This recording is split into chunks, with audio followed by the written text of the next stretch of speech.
And we're back. Thank you for joining us. Senator Grace Poe warns bloggers they are not above libel laws. She said this during the Senate Public Information Committee's inquiry Tuesday on the proliferation of fake news. Other senators slammed officials of the Presidential Communications Office for their personal posts, which they say spread misinformation online. Our senior correspondent Cecil Lardizabal has more. Not present at the second hearing on alleged proliferation of fake news, but she still grabbed a big part of the discussions. Senator Bam Aquino cites a past experience where Uson shared misinformation. We filed the Zero Food Waste Act. Maganda po yung batas. Sinisikap po niya na yung pagkain po sa ating bansa ay hindi po masayang. Tinawag ho yung pagpag-bill. Na-troll po ako, na-troll po yung batas. And right now, it's in limbo. Until now, I think si Asik Mocha still refers to the bill as the pagpag-bill or me as boy pagpag. That's misinformation. PCOO Secretary Martin Andanar defends Uson. Ang sabi ko sa kanya na as far as your blog is concerned, ay hindi po yan refleksyon ng PCOO. So we are not whatever you say there, hindi po PCOO yan. If you talk about accountability, kung accountability po yung pinag-uusapan natin, hindi naman po nawawala yung pagiging assistant secretary niya kapag nagsusulat siya ng blog. Committee Chairperson Senator Grace Poe asked PCOO if the office did not consider shutting down Uson's blog. Her own private blog is also a way of expressing and communicating that it is indeed overlapping with her official function, perhaps even using government time to be able to to be able to fulfill her work in her blog. Have you ever considered perhaps that this is a conflict of interest and it should be shut down? Andanar says he will reach out to Uson. Meanwhile, Senator Manny Pacquiao also called out Presidential Communications Operations Office Undersecretary Lorraine Badoy for what he calls a malicious post by Badoy during the 2016 elections.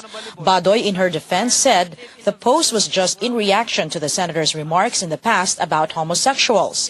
Badoy apologized to Pacquiao and said she will take down the post. Gusto ko lang basahin yung sinabi mo.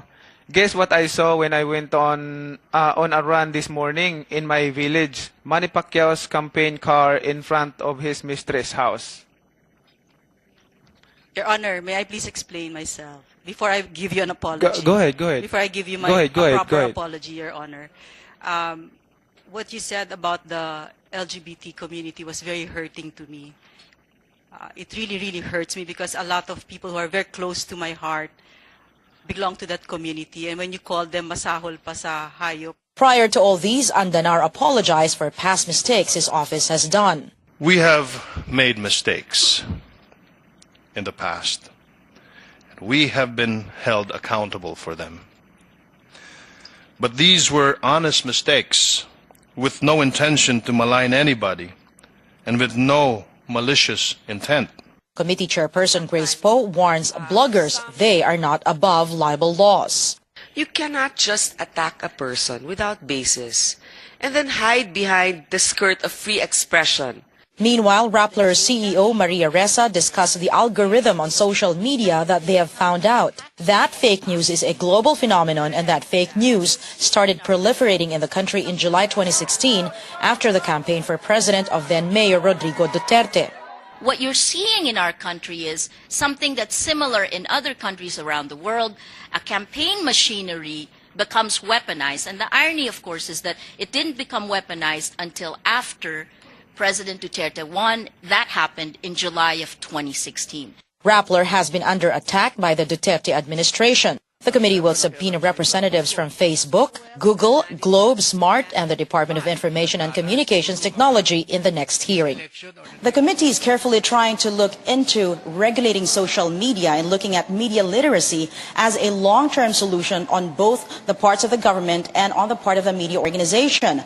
Senator Grace Poe also said that they're looking at putting parameters on all platforms of mass media so that they will not be abused and used for propaganda while enjoying freedom of speech and expression.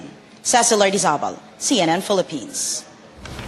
All right, this is a tough call and a difficult issue because whether bloggers should be able to be sued for libel. Also because we have to consider that these bloggers have a huge number of followings and also they are huge influencers. Yep. So this is something to consider. But then also there is that issue of freedom of speech. So this is why I think personally it's a tough call. Well, I think with freedom of speech comes great responsibility. I was about to say I mean, the same thing. No matter who you are responsible for what you actually say and do, and you have to be held accountable to that. I really agree. Whether you're a journalist, a blogger, as long as you say something, your personal opinion. First of all, if you attack someone, it should have basis. Like what Senator Grace Poe said, these bloggers have the freedom of expression, but the thing is, they say one thing that can attack, one thing that can malign somebody, and then in the end, they use that freedom of expression as a shield. You get what I'm saying? So there's a lot of being blah blah blah blah blah blah. I mean, what part of I thank the president for signing that is not? I mean, it's just like creating divisiveness and hatred. Hindi lang po isang beses, hindi lang po dalawa, maraming beses po. And yet, sasabihin na naman natin na it is in her personal capacity. But on her personal blog, nag-FB live din siya eh. Nag-FB live siya sa mga accomplishment ni Presidente, which is good. Pero ginagamit niya rin sa sa pag-publish ng fake news. Ayan, Miss Badoy, sige nga pakisagot ito. I don't think Miss Lario has the moral high ground to talk to us about kindness and decency when she herself, her blog... I think she's talking about kindness and decency. Accuracy, what she's talking about here, ma'am, yes. what she's talking about is how it is... Kasi nga the difference is you're in government and they're not. Okay? So that's why nga the policy is a little bit different. That's why we don't mean to pick on anyone, but the fact is, how do you blur the lines nga? The lines are so blurred. So how do you... Okay, she has no moral high ground in your opinion, right? Because cite an example. Because well, we have our slides actually, of her how we please. Of course, I understand that Miss Lario we're held to a higher standard because we're government officials. I do understand that. But even then, as humans, we don't take away our humanity. She's gone over and beyond what can be defined as decent. Yeah. Do you have that presentation? Can you please show it? Because I want to be Madam Chair, fair here. Madam Chair, I wish to clarify, is this an official PCOO presentation prepared using taxpayer money and public employees? Is this Yusek Badoy's personal presentation? We would just like to put on record, okay, Madam Chair. Secretary Andanar can answer this, or Attorney Banaag. Sir, are you aware of this presentation, sir? We have prepared slides of inaccurate news and fake news as well. This is for the information and also to aid us in this hearing, Madam. Okay, Chair. so you are aware of this, and this is part of your presentation, PCO. Okay, go ahead, please. Madam Chair, can I answer every slide para mas mapabilis po tayo? Is this okay. Yeah. Sige, go. First slide. Ito po ang example ng disinformation or fake news. Yeah, kailangan nyo nga talaga po ng training sec. The post was posted May of 2017. And then, the context of the post is that may sakit ang presidente noon, kaya sinama niya yung buong pamilya. And everyone was asking, bakit kasama? Di ba taxpayer money yan? And then I tweeted, sabi ko sa bagay, at least kung may mangyari sa kanya during that trip, kasama yung pamilya niya. Oh, pero hindi naman, may mali siya pa rin doon. Alam naman natin. O sige, I mean, yun na yung justification mo, mali pa rin yun. Okay, yes, next. but it's not a fake news. No, we're not saying that. Yeah, we're talking about... But why it was presented there, Madam Chair? Okay, we're talking about the conduct. Okay, no. Okay, so fine. Look, kayo rin naman may mga below the belt. And, I mean, and you should be called out for those things that you say that are wrong. So you have, may pangil ka rin. Okay, next.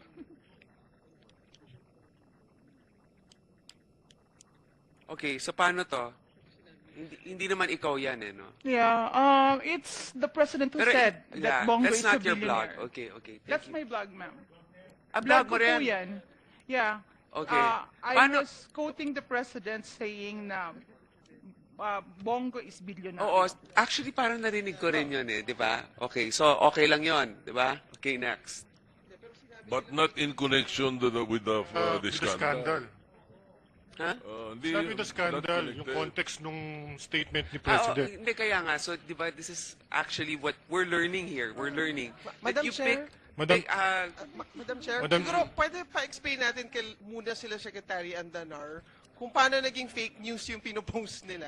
Siguro bago siya sumagot. Okay. Bongo, hindi lang selfie king. Ang pagkasulat kasi niyan ay very malicious, ma'am. That's very malicious. Pakialamero din. So, anong ibig sabihin nito? Anong gustong hiwatig ni Ms. Jover sa sambayanan? And of course, let us also take into consideration that these types of posts, ito yung nag-iengganyo ng mga hate messages Itong mga post na ganito But it's not fake news. It's a hate post. Hate post. Hate post. Hate post, and it could be fake news. Your Honor. Madam Chair? Okay. You first, because, yes. Madam Chair, if I may comment, since I'm a lawyer, this is not hate speech, Your Honor. This is precisely legal opinion. This is political opinion, Your Honor. And precisely, it's within the protection of the right to freedom of expression. No one's disputing that. But this is what we're trying to prove here.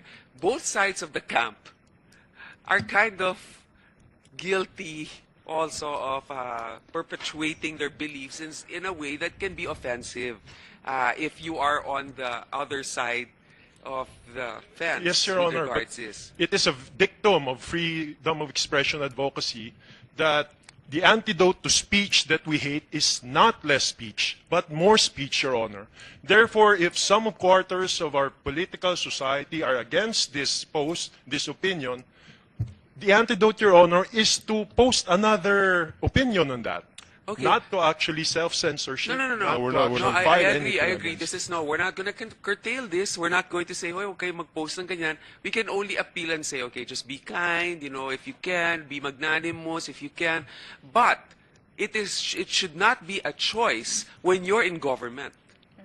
You should always carry a higher standard. That's the only thing. Yes, sir. It's not. Hindi wala naman kami sinasabi, attorney, kasi yung context kasi nun, in-explain na ni Special Assistant to the President na wala nga siyang kinalaman at hindi siya nakialam. So, ang nakalagay doon, pakialamero din. So, it's implying that pakialamero si Sapbong. So, therefore, ang tanong ko kay Jovi, have you called him up and asked him kung talagang nakialam siya? Ay, wala po kasi akong contact sa kanya, sir. Okay. At saka po, binase ko po yung blog na yan. Saan? Sa documents na kung saan meron pong si Sec Lorenzana na meron pong post-it doon na this is from Bongo and all. At sinagot na yon ni Secretary Lorenzana at sinabi niya na hindi niya na matandaan at sinabi din ni Vice Admiral Mercado na never nakialam si Sapbongo. Well, when I was writing that, sir, wala pa po. So, because that's a problem. Wala kasing vetting Yan ang problema. Ibang Rappler may rilabas din.